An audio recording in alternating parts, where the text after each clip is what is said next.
तोहर छोटा की खेला करी भाग के गेलो भिमंडी में भातार गेलो मंडी में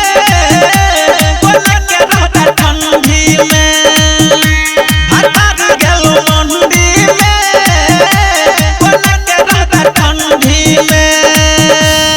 गे सुमित सतीश रईमा सुमित सतीश रईमा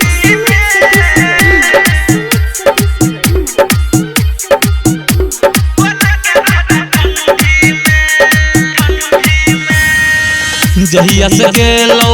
फोन में कर रही छो लहके छो दोसर के चक्कर रही छो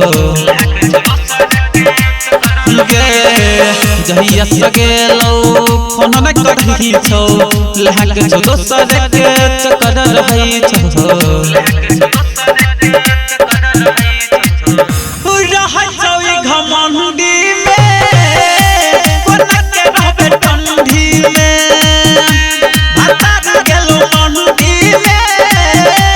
कोना के रहबे ठंडी में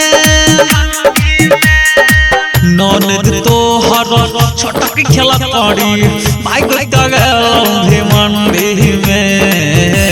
भातार गेलो मंडी में कोना के रहबे ठंडी में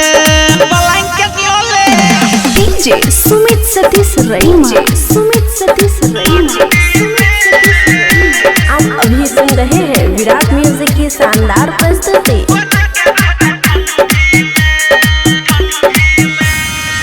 राइटर संतोष की है तो के खाजा रंजन सुछौड़ी तो बरमा राकेश पंकज की है तो के खाजा रंजन सुछौड़ी तो बरमा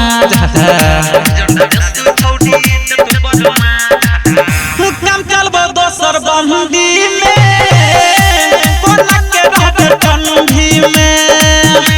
भातार गेलो मंडी में कोना के रहबे ठंडी में ननद तोहर छोटा की खेला करी भाग के गेलो भिमंडी में भातार गेलो मंडी में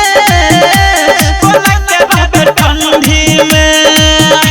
भातार गेलो मंडी में